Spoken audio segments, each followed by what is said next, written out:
September 23rd, 2021. We have everyone in the attendance except for Sue, who may be able to make it yet, but we're just gonna carry on. And if she's able to, great. Otherwise, we have a quorum, so we're safe. Yeah. We're good. The consent agenda has minutes and bills. Is there anything anyone wanted to pull and talk about? Otherwise, I would entertain a motion.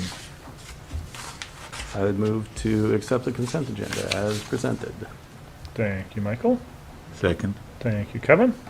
Any further discussion? All in favor? Aye. Opposed, same sign. Motion passes unanimously. And that moves us down to the library director's report. Amanda. Okay. So, a couple of housekeeping things. October 7 at 9 a.m. is the Coffee with Marais Brooks from the Duluth Community Foundation, I believe, if I have that correct. St. Paul, she might be St. Paul. I think she's St. Paul. She's St. Paul and Minnesota Community Foundation. So she's coming up. If you want to say hello, ask her any specific questions. She'll be at the library at 9 o'clock on October 7 for you to meet. Cool. She happens to be up here for vacation, so tell her all your favorite spots. And then Wednesday, November 3 from 11:30 until 2, we'll be in this room doing a training session with Deborah Caldwell-Stone from the Office of Intellectual Freedom. And those are our housekeeping stuffs. The library wrapped up its summer reading program. We had 163 reading logs that went out into the community, and we also had 210 people attend story times. So that's really amazing. And then just to put it into a little perspective, because Erica did a really fantastic job this year. In 2019, we had 272 people who had the reading logs. In 2020, we had 52. In 2021, we're back up to 163. So that's pretty strong. And then with our attendance at story times, in 2019, we had 257. In 2020, we had 47 regular participants to our subscription book bundles that we did. And then in 2021, again, that participation was back up to 210. So about 50 people difference than 2019. That's amazing. And it means we're supporting literacy and helping our community keep their skills strong through the summer. And we're doing less screen time, right? Mm-hmm. So I'll do just a super quick strat plan check-in that we're looking really strong on all of the things that staff can do for themselves, but it's the contractor stuff that is going to slow us down. Like the water bottle refill station, I have the station picked out. I'm getting a few estimates for that, and then I'm going to need to work with a plumber and electrician, and my early phone calls are leaving something to be desired. So there's also the signage that we want to do in the adult fiction area of the library. The folks who made our signs sold their business, which is now in Michigan. So we've contacted them and asked some questions about the feasibility of actually replacing the signage. I think there would be damage to some of our woodwork if we try to completely revamp. So we need to find a sign maker who can work with us within what we have already. So we have to find that person too. And then, of course, the sidewalk. We're looking for a concrete contractor. So just to let you know, we're working hard, and then it's going to take these other partners to make sure those projects keep moving forward. Any questions for me? As far as signs go, the Tofte Historical Society had good luck with Gopher Sign in St. Paul. They have their production plant in Clear Lake, South Dakota, and there's a really good designer there. Okay, the Tofte Historical Society had good luck where? Gopher Sign. Okay. They've been in business for about 100 years, and they're headquartered in St. Paul, but their production facilities in Clear Lake, South Dakota. Okay. That drive isn't so bad, No. right? No, I've been there. Yeah, it's- Lots. But we met the designer south of Aurora. There's a skibo overlook that you can look over, and we happened to come there while she was there with her father. Huh. And she was busy looking at signs rather than. But anyway, she's really conscientious and does a good job. Great. Thank you. Yeah. And then Amanda, the reading log, so we had 163 this year. What did we have in 2019? 272, 272. and then 52 in the middle. Okay. Climbing back out. Yeah. Yeah. Great. Recently, the county's had pretty good luck with 4-star construction. And I can try, I'll find contact information, but everyone is so busy in the county, that it's been very challenging. And so, but we've had good luck there. And otherwise, as far as, concrete is concerned, Malachi Haugen is a go-to for me, but maybe 4-star construction could help there too. Thank you. And there are some local sign makers, but I don't know if that would be appropriate for what you're looking for. Yeah. But maybe have you kind of If checked? you've got names, share them. That would be great. Well, Dave Warheide, Paul Nordland. I don't think Dave Steckelberg does it. Yeah, Okay, there we go. Yeah, Jonathan Steckelberg. The Congregational Church got a sign from Steckelberg. Oh, okay. Oh, okay. It's a kind of a flag thing, but I mean, he does some signs. Sure. Yeah. There we go. Okay.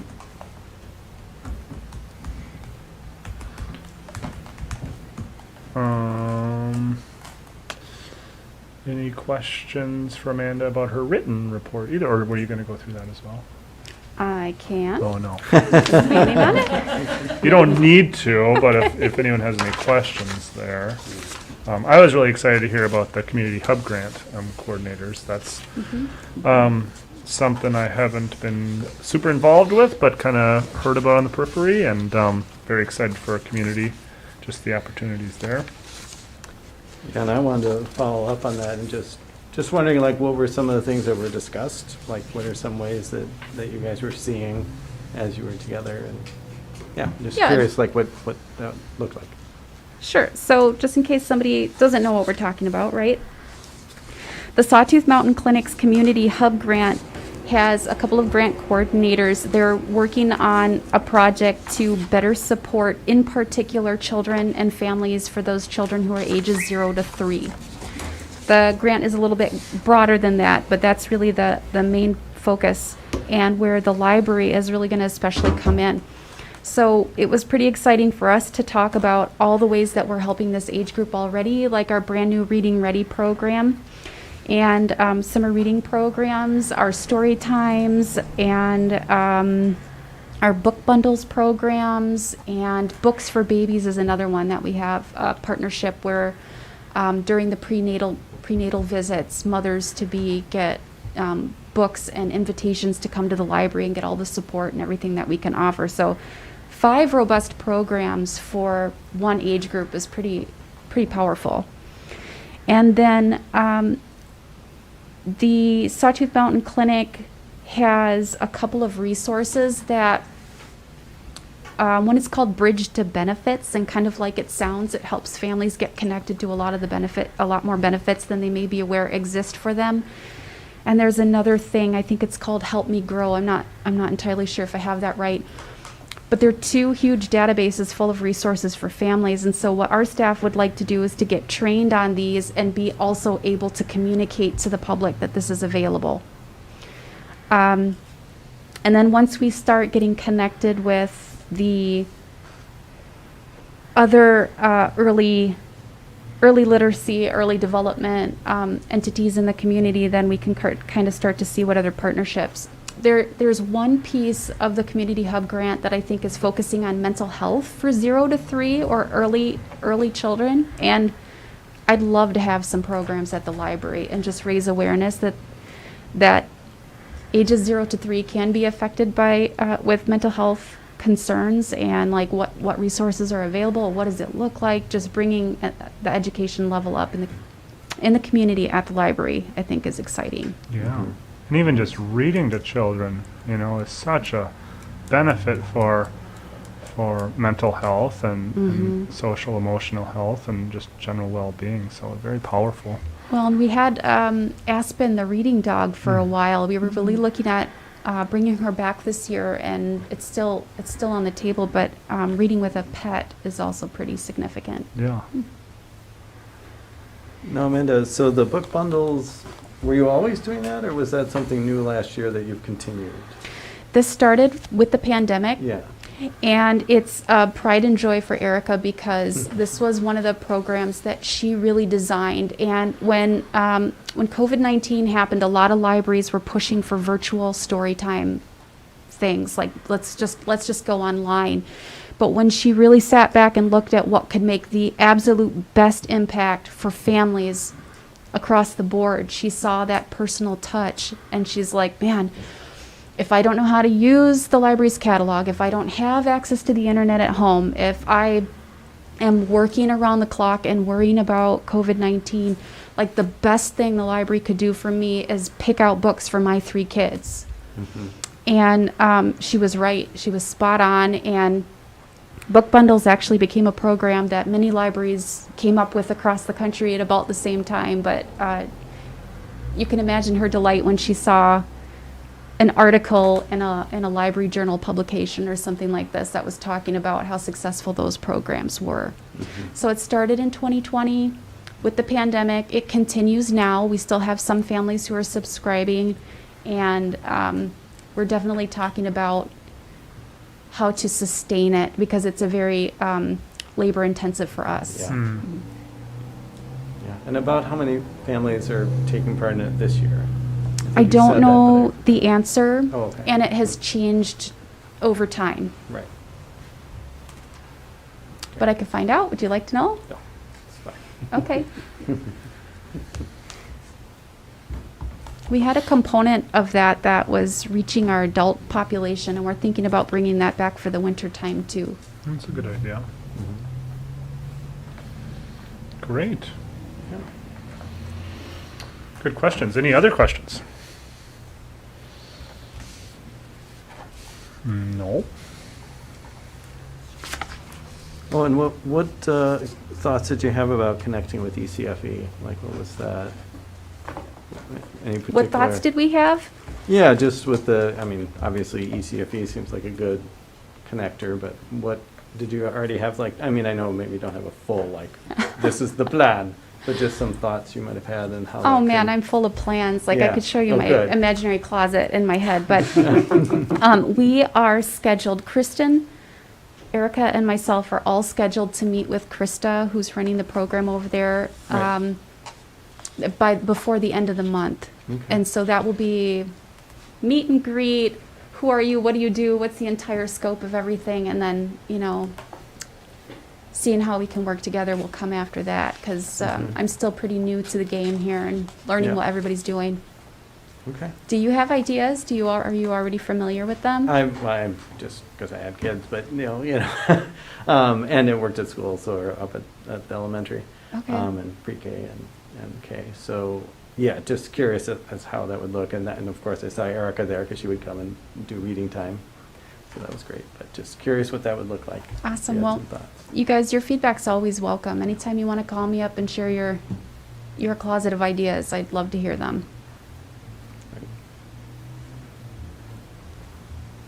Yeah, and I think there's been a significant amount of changes up at ECFE as well. Oh, yeah. And, so it'll be a great opportunity for everyone to get together and Yeah. get stuff going. So Erica would go up and read at ECFE? Is that? Well, I don't know if she did ECFE, but she did come to the lower grades. I'm not sure. I know she did kindergarten because I was there. But and I think she might have done pre-K too, didn't she? Didn't she do preschool? So I think what you're talking about is the outreach programming we did in the schools. We've also Yeah. done a lot with daycares, and Okay. she'd have to tell you specifically, but I feel like she covered a gamut. Yeah, Yeah. yeah, that's great.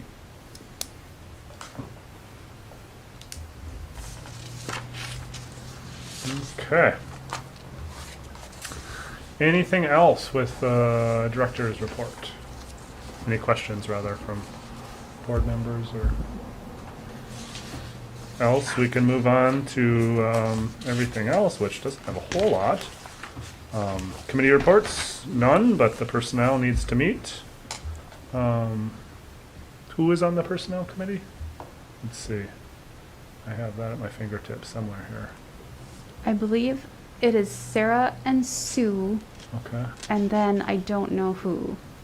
okay. Michael, are you? This might be I me. don't think I was on personnel. I feel like David gave his seat to Sarah, I took his policy seat.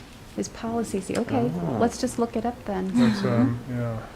You're a little Dr. Seuss there. I remember Sarah and Sue, and I don't know who. Getting all Susical.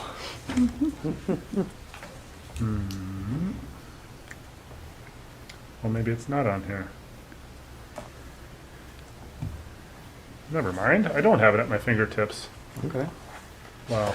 Well, it's being We'll get to on the there. bottom of that, and we don't need to do it now, but we'll rally the troops and get the personnel committee going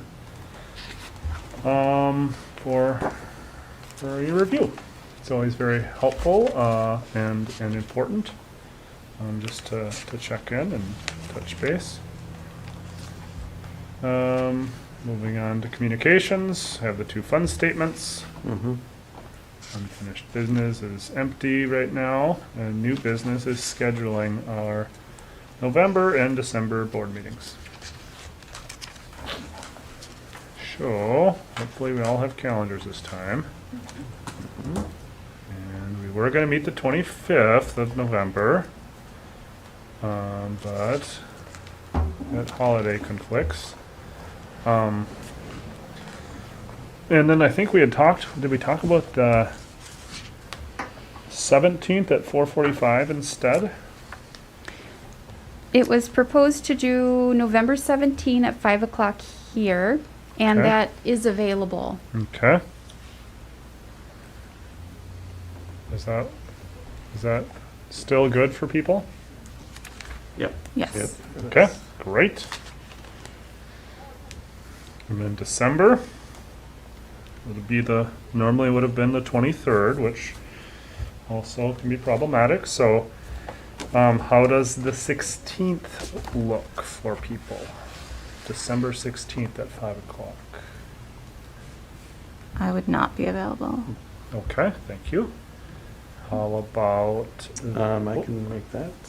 I'm sorry? I can make the 16th. Oh, Go okay. ahead. I considered it a veto if someone said no, but maybe we should poll everybody. No, it's fine. I was just volunteering No, we should, that. just because maybe we won't find something that'll work for everything. 16th is fine for me as well. Okay, okay, I'm pretty open.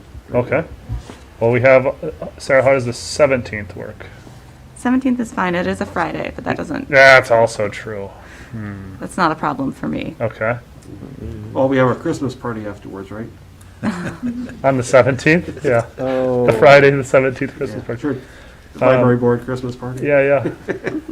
Yeah, Does that, what, no? that's, yeah, no, No on the 17th, okay. yeah. Let's see here. The 15th could work for me. The 15th works for me. Okay. Yeah, Yep. that's fine. It's fine. 15th December. Yes, I can do it. Cool. And the chambers looks open, so. Very good. The 15th at 5 o'clock.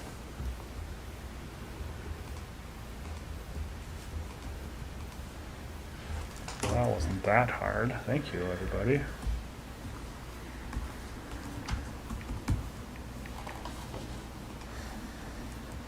And before the meeting, I was saying I was kind of going through some past agendas, and we can do that in the Google Drive. Feel free to browse back and forth. Just looking for some ideas of potential projects if we want to try to revive or follow through or follow up or just to spur some ideas to help give us some vision and that sort of thing. But I didn't get very far, is what I was saying, and I wasn't going to share anything this meeting. So that's all we've got there on our agenda, unless somebody else has something they'd like to talk about, bring up. Well then, Well, be open to a motion to adjourn. I would so move. All right, do we have a second? Second. Thank you, Anna. All in favor? Aye. Aye. We're adjourned. Thank you. Thanks, Dave. Thank you, Amanda.